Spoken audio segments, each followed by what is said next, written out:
Hello, magandang araw sa inyong lahat. Magandang araw. Bago tayo mag-start, may gusto lang akong sagutin, 'di ba? Ito yung hindi ginagawa ng mga fake ghost hunter eh. May gusto lang akong sagutin, linawin. Sabi ni Edwin Defensor, noon binabash mo si Ed Caluwag. Hindi ko po binabash, kahit kailan wala akong binabash na ghost hunter. Nagki-criticize po ako. When you say bashing, 'di ba? For the sake lang na magsalita ka ng masakit na wala namang purpose. 'Di ba? Halimbawa, may sumasayaw, sinasabi ko lang, ang pangit naman ng sayaw mo. May kumakanta, ang pangit naman ng boses mo. Ni wala kang input na sinasabi na basta ganun lang, no? Hindi, pero kung feeling nyo bash ang tawag sa pag-criticize, sige. Tanggapin natin yan ayon sa standard ng pag-iisip nyo. Tapos sabi niya gano'n, ngayon kumakampi ka na sa kanya, diskartedor ka kumuha ng sympathy sa mga subscriber ni Sir Ed Caluwag. Wala nga ako nakukuhang simpatya dun eh. Pumunta ka sa channel ni Sir Ed Caluwag, binabash din ako dun. Kasi nasabi ko yan dahil noon sinasabihan mo siya fake at scripted. Kasi ang investigate niya, binabasihan lang niya ang kwento ng ini-interview. Parang wala akong natatandaan ganito, refresh my memory. 'Di ba? Ang pagkakaalam ko, nung time na may pinapatawid si Sir Ed Caluwag, siya yung nagsasuggest nung tawid, yung tawid part, sabi niya ganyan. Nagbabasihan lang siya sa, pero pag may sinabi akong ganyan, hindi ko na kasi matandaan eh. Sige, tatanggapin ko na rin. At ginagawa ng kwento. Ano ba talaga? Sana kung ang nasabi, panindigan mo, kung sa pagkakaalam mo na fake tulad ng iba, fake ghost hunter na sinasabi mo. Okay. Ito yung sagot ko. Anong pinagkaiba? Ito yung sa kumakampi part, medyo malabo yun. Kasi until now, may reservations pa rin ako kay Sir Ed Caluwag. At alam ni Sir Ed Caluwag yun. 'Di ba? Nagkaroon lang kami ng mutual respect kasi nga, alam mo kung ano yung nangyari? Kumpara sa mga fake ghost hunter mo, si Sir Ed Caluwag, sinasagot niya ako. 'Di ba? Sinasagot niya lahat ng tanong ko. Yung mga ghost hunter mo na fake, ginagawa ba yan? Sumasagot? Puro hamon yan eh. 'Di ba? Alam mo ba, bago kami mag-collab ni Sir Ed Caluwag, tumawag sa akin yan. Si Sir Ed. At sinagot niya lahat ng tanong ko. Well, yung satisfaction dun sa mga sagot niya sa tanong ko, kinda, nadepensa naman ng maigi ni Sir Ed Caluwag yung sarili niya. Then nung nagkausap kami ni Sir Ed Caluwag, off-cam kasi yun, biglaan kasi yun, men eh. Yung manager niya muna yung unang tumawag sa akin, then tumawag siya sa akin. Ano yung proof? 'Di ba? Ayokong dumaldal ng walang proof. Kailangan makita yung proof. Kasi recorded ako lahat, men eh. 'Di ba? Ito yung dahilan, pero yung term na kumakampi kay Sir Ed Caluwag, no. May reservations pa rin ako kay Sir Ed Caluwag. Kasi pag may bago siyang ginagawa, kini-question ko pa rin. Hindi pagkampi yun. Papakita ko sa inyo, men, hindi muna kami nag-meet ni Sir Ed Caluwag.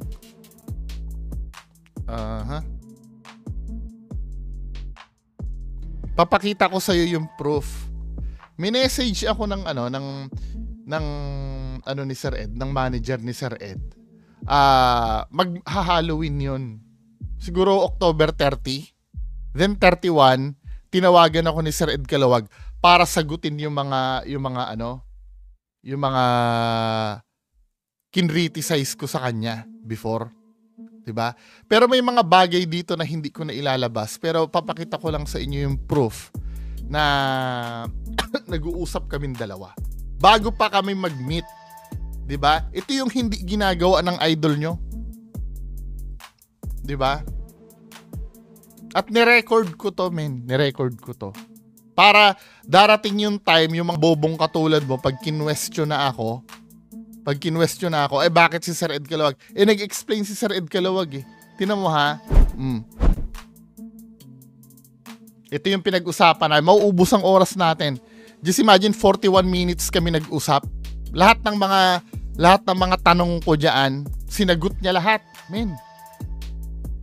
Although na may reservations pa rin ako, pero na-satisfy niya kahit papaano yung mga tanong ko. Tingnan mo ha. Hello, sir. Okay na. Hello, sir. Good evening. Oh, good evening po, Sir Ed. Kamusta na? Ito, medyo napain na din. Mukhang pagod na pagod kayo ah. Oo, medyo naging busy.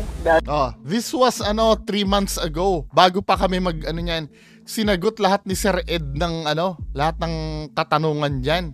Jump tayo sa may bandang. Yung policy ko sa buhay. Ayan o. Kung hindi ko kayang patunayan, hindi na lang ako titibo. Pero as long as kaya kong patunayan yan, hindi tayo mag-a-agree. Kung pipilitan mo yung kapalpakan mo na hindi naman totoo, ipipilit mo sa akin. Diba? Dito nga, nagkakaroon kami ng agreement na may mga fake talaga. Diba? Kinuha ko ba yung simpatsya ng mga viewers niyan? Ano nga to Hindi, unlisted nga tong video na to Hindi ko nga nilabas to Kung bala kong kunin ang simpatsya ni Sir Ed, sana nilabas ko na to. Para palagay ko na kampi-kampi na kami. Pero no. Itong mga sinabi niya dito sa akin na to, may mga kasi yan eh. May mga hindi nyo na dapat marinig yan eh. Nandyan yung mga techniques kung paano mo malalaman kung fake yung Ghost Hunter. Tinuruan niya ako dyan, men. Yung mga kung paano para pag may nakita ako, ayon sa kanya, 'di ba? Ayon sa kanya ay malalaman kung peke yung kasi ang duwende ay ganito, ang ganyan-ganyan. Pero ang tanong, yung mismong sinabi ba ni Sir Ed dyan, pinaniniwalaan ko na. Tinanong ko rin siya doon. At nasasagot niya naman na maayos. Ginamit ko nga sa kanya yung Bible mismo eh. Pero nagkaroon siya ng matalino si Sir Ed, hindi bobo katulad ng idol mo. Ng mga idol mong peke. 'Di ba? Nagkaroon si Sir Ed ng dahil ginagamit ko sa kanya yung Bible, nagawa niya ng paraan para mahanapan niya ng loophole. Ayoko na sabihin dito kung paano niya nalusutan yung ko sa Bible nung nag-meet kaming dalawa. 'Di ba? Meron siyang matalino si Sir Ed, sinasabi ko sa inyo. Although na may mga bagay kasi ganito kasi yan, men, may mga sagot kasi si Sir Ed dito na bagamat satisfied ako, pero there's no way of knowing na totoo yun eh. Halimbawa, ganito yun tatanungin niyo ako, Bungo, kailan ka tinuli? 'Di ba? Tinuli ako nung December 15 year 1849. Halimbawa, ganun Ngayon, yung pagkatuli ko, pwede niyo i-verify pag tiningnan niyo ako. Pero yung date kung kailan yon, there's no way of knowing eh. 'Di ba? May mga bagay kasi na hindi mo talaga mabe-verify, pero pwede mong panghawakan base doon sa sinasabi at credibility ng tao. 'Di ba? Well, hanggang ngayon pa rin naman may reservations ako kay Sir Ed Calawag. Pero ang maganda kay Sir Ed Calawag, patuloy siyang nag-e-explain. Anytime na may tanong ka, patuloy niyang ine-explain sa akin. 'Di ba? Panoorin mo yung video ko kay Sir Ed Calawag na medyo natatagal tayo pero kailangan ko i-address to para satisfied yung bobong nagtatanong eh. Akala niya kasi purkit nag-agree. At ito pa ha, sinasabi kasi nila na ako daw ang lumapit kay Sir Ed Calawag. No. Napanood ako ni Sir Ed Calawag kung paano ko dinidebunk yung mga fake Ghost Hunter. Sila yung tumawag sa akin. 'Di ba? Manager niya yung unang kumontak sa akin, then tinawagan ako ng manager niya. Nag-usap kaming dalawa ni Sir Ed. Then nagkaroon ng kasunduan since naging okay na, nasatisfy na ako, doon na kami nag-collab. Sabi ko, since alam niyo yung mga react tayo Sir Ed Kalawag ng mga nakikita nyo dito sa video ko, gusto ko mahingi ng opinion nyo. At kung hiningi ko yung opinion ni Sir Ed Kalawag dyan, hindi ako ang nagsasalita dyan. Di ba? Si Sir Ed Kalawag ang nagsasalita dito sa video na to. Dito sa video na to, opinion niya na ang namamayanin. Hiningi ko opinion niya eh. Ang sabi nung iba, katulad ni Kuya Red, bakit alam mong si Sir Ed Kalawag dyan, bakit pinapakinggan mo Sir Ed Kalawag? Hiningi ko opinion niya eh. Anong gusto nyo? Hingin ko opinion ni Sir Ed Kalawag at the same time, binabara ko siya? Ang tanga nyo naman. Kaya nga, ang sabi sa akin kasi, Bongo, wala ka kasing alam sa spiritual. Yan na laging sinasabi sa akin eh.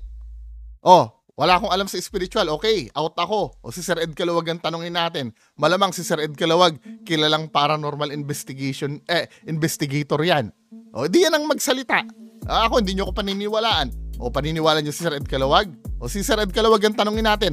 Ngayon, nung tinanong natin si Sir Ed Kalawag, sasabihin nyo naman, akala ko ba hindi ka naniniwala kay Sir Ed Kalawag? Hindi kayo naniniwala sa akin eh. Ang kukunin ko, yung paniniwalaan nyo. Tapos ngayon, gagamitin nyo ko pangontra kay Sir Ed Kalawag. Hindi nga kayo naniniwala sa akin, 'di ba? Di tanungin natin si Sir Ed Kalawag. Kayo naman masyado naman kayong hindi na maintindihan sa inyo kung saan susuot eh. 'Di ba? Kung yung sinasabi nyo ngayon kumakampi, never akong kumampi kay Sir Ed Kalawag. Ang nangyayari lang, nasa-satisfy niya lang yung mga tanong ko. At nababack upan niya talaga. Sinasabi ko sa inyo, nababack upan talaga ni Sir Ed Kalawag yung tanong ko. Hindi niya ako iniiwan ng may hanging. 'Di ba? Although na hindi verifiable yung iba kasi there's no way of knowing. Mundo ng paranormal kasi wala pang solid studies diyan eh. 'Di ba? Pero mini-make sure ni Ed Kalawag na nag-i-explain siya abot dun sa bagay na nalalaman ko. 'Di ba? Yun ang hindi ginagawa ng ghost hunter mo, ang sumagot sa tanong.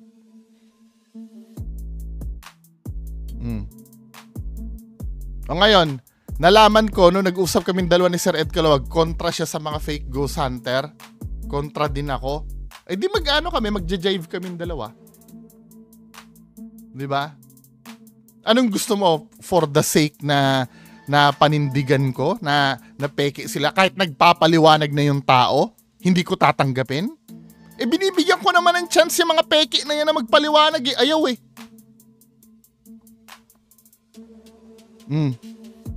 Actually, meron pa nga akong video na nag-i-explain yung si Sir Ed Kalawag eh.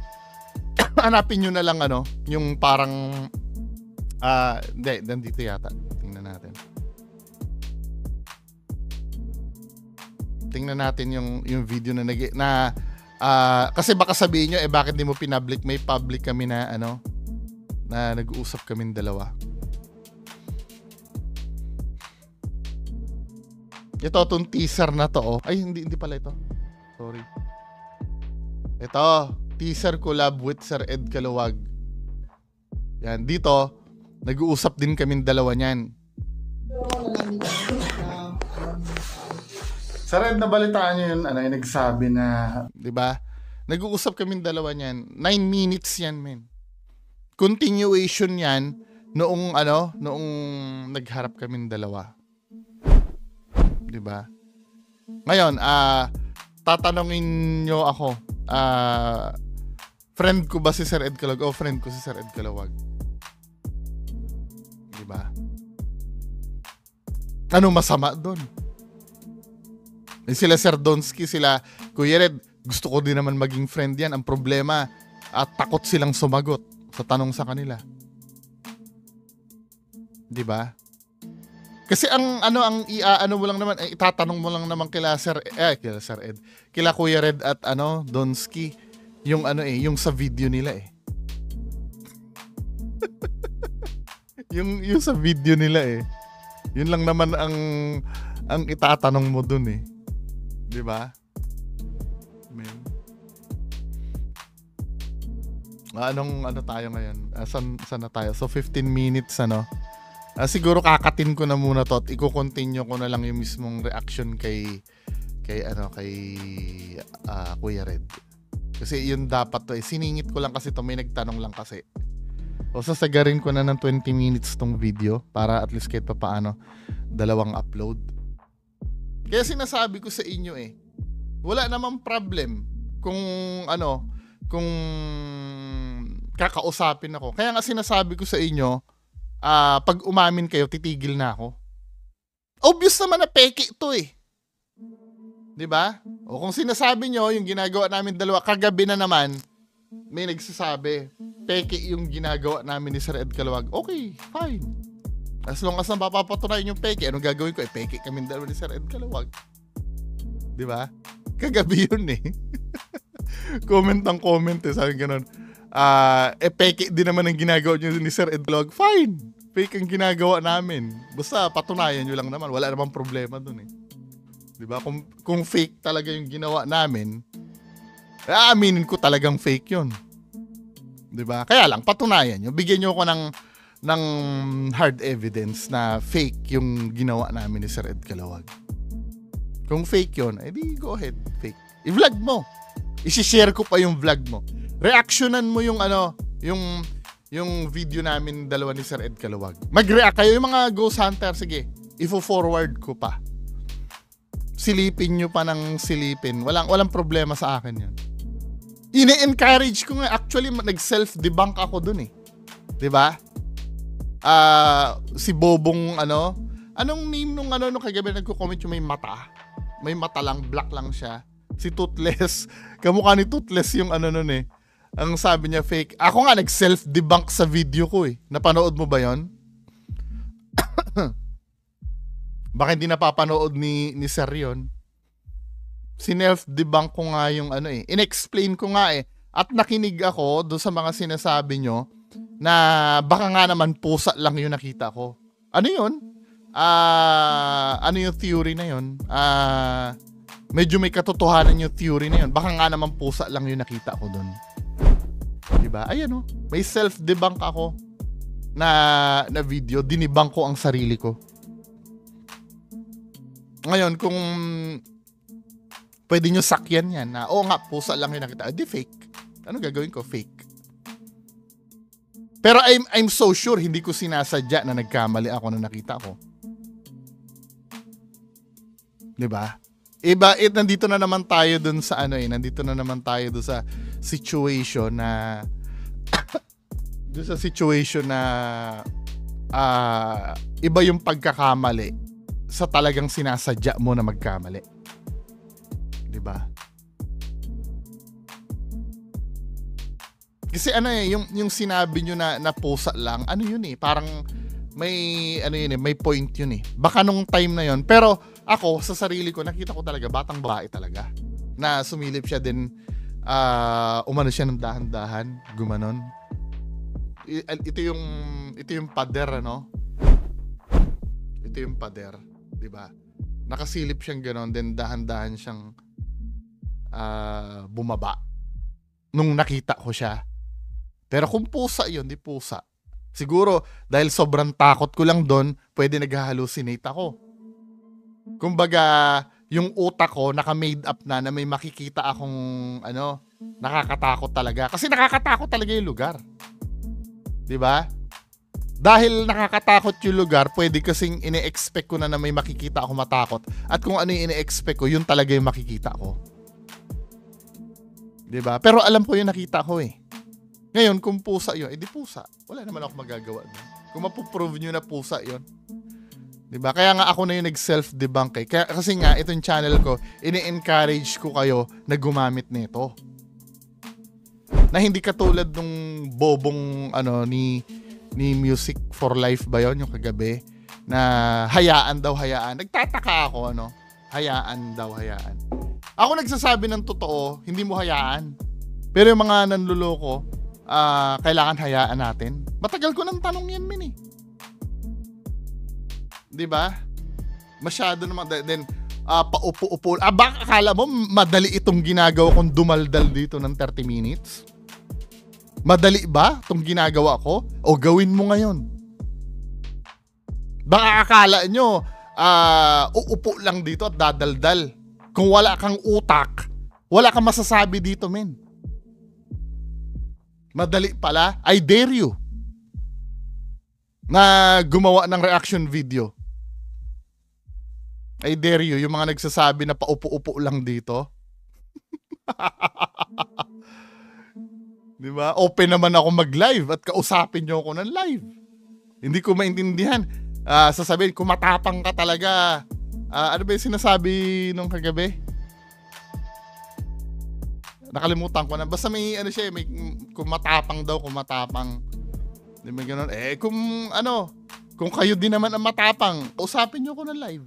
Mag-uusap lang naman tayo, hindi tayo magdidebate. Pero mapupunta tayo doon kung igigiit nyo yung gusto nyo. Diba? Kailangan talunin nyo muna ako para maigiit nyo yung gusto nyo. Hindi ko naman sinasabing mali kayo forever. Pwede naman kayo maging tama. Pero talunin nyo ako muna. Bago ko ma-accept na tama kayo. Kasi marami akong kailangan tanungin talaga eh. Open naman ako dyan. Kung masasagot nyo naman, why not hindi ako papanig sa inyo? Diba? Wala namang problema doon.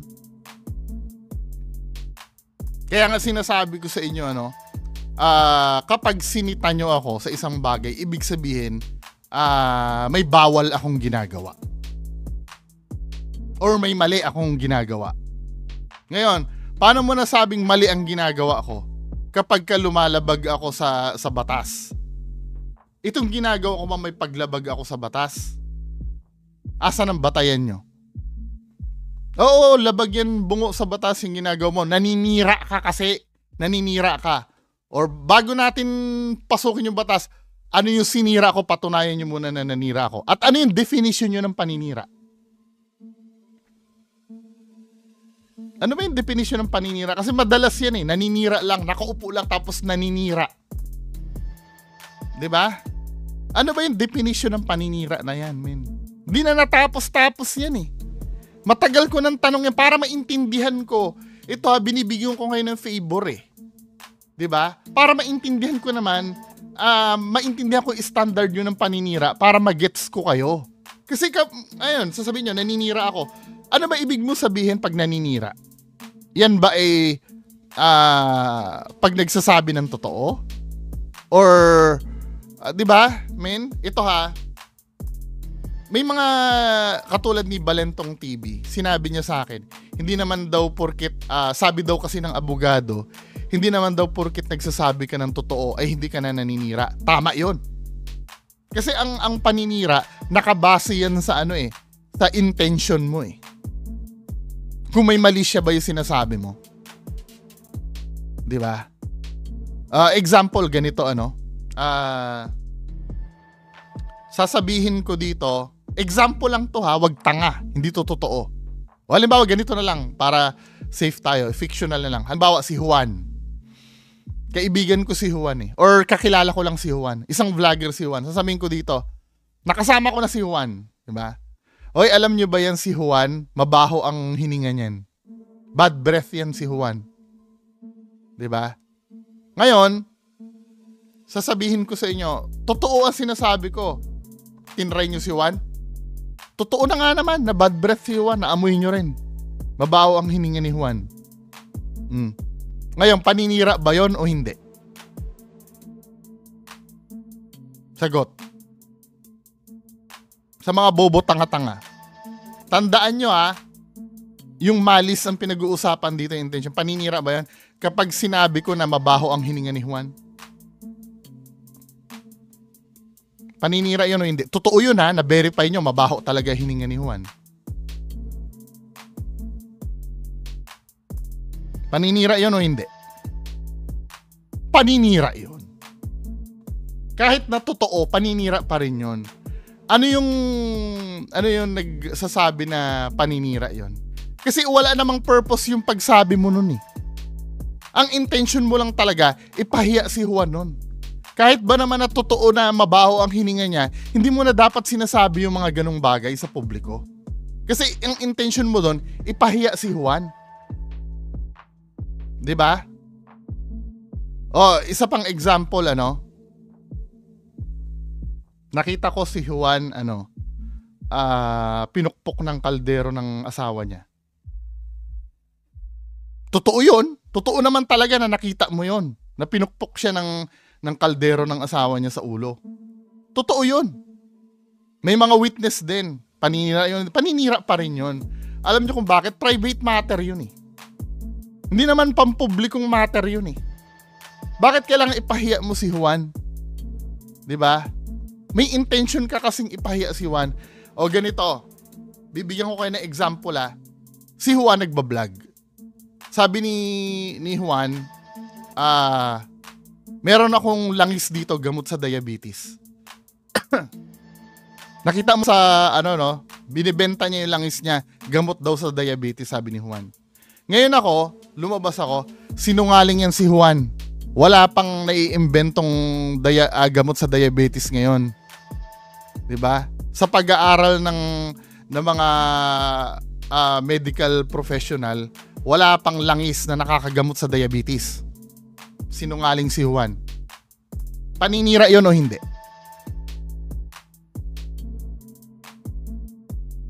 Sagot. Hindi paninira 'yon.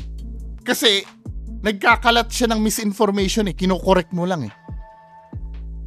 'Di ba? Sa publiko niya kinalat na na may nakakagamot daw siyang may gamot daw siya na nakakagamot sa diabetes. Na wala pa namang gamot ng diabetes ngayon Oh. Paninira ba 'yung sinasabi ko? Paano kung may naloloko siya dun sa ginagawa niya? Tapos sasabihin niyo, huwag ka makikialam. Choice ko yun. Karapatan ko yun bilang Pilipino, protected ng saligang batas natin ng freedom of expression. Kung ayaw niyong pakialaman yun, di wag niyong pakialaman. Ako gusto kong pakialaman Kasi may moral obligations ako sa kapwa ko Kung kayo nga nakikialam sa akin para protektahan yung mga peking ghost hunter na yan Ako pa hindi pwedeng makialam para protektahan yung mga kababayan natin? Anong klaseng pag-uutak yan? Di ba? Masyado kayong concern na mawala ng kabuhayan yung 10 ghost hunter na manloloko na yan kaysa sa libo-libong makakwartahan nila? Anong klaseng utak meron kayo?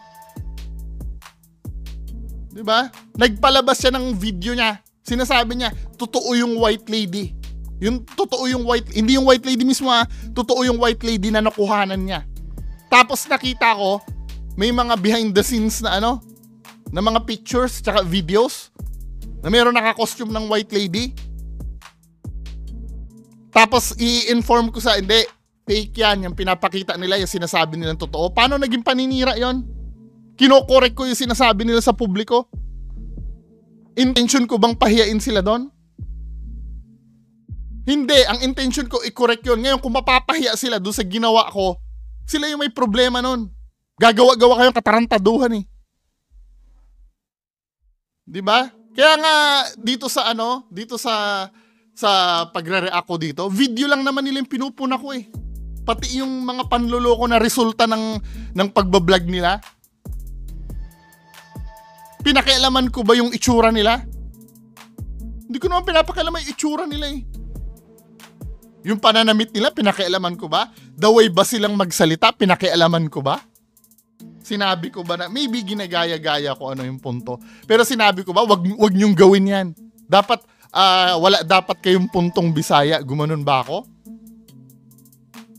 Wala naman akong sinasabing ganun Diba?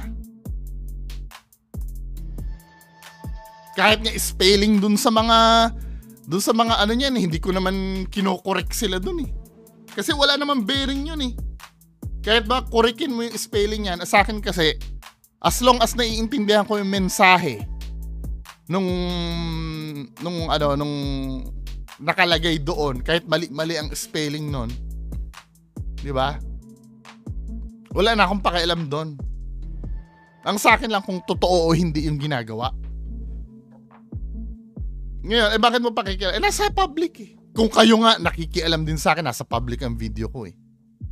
Di ba? Ni hindi ko nga kayo dinilit dyan. Di ba? Sinasagot ko nga kayo dyan eh. Yan bang mga idol nyo, pag may basher ba yan, sinasagot ba yan? Wala naman sinasagot niya mga yan eh.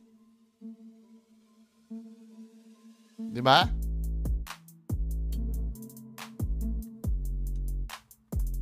Tingnan mo ha. Yung si Kuya Red. Si Sir Ed Calawag, dinidebunk ko dati, nagpaliwanag. O si Kuya Red, anong masasabi naman ni Kuya Red pag siya yung kukwestiyonin? O ito, pakinggan mo. Hinamon daw ako magdebate nitong na to tao. Ayoko mga idol, hindi ko kailangan patulan kasi wala rin eh. Wala rin to eh. Gusto lang sumikat niyan eh. Gusto lang sumakay. Diba? Ang kapal na mukha, diba? Pero si Sir Ed Calawag, ganyan ba sinabi sa akin? Tapos ini-expect mo na hindi ko dapat kampihan si Sir Ed Calawag? Eh kung naging katulad din ni Sir Ed Calawag to na sinasagot ang tanong ko, baka kakampi ko rin to eh.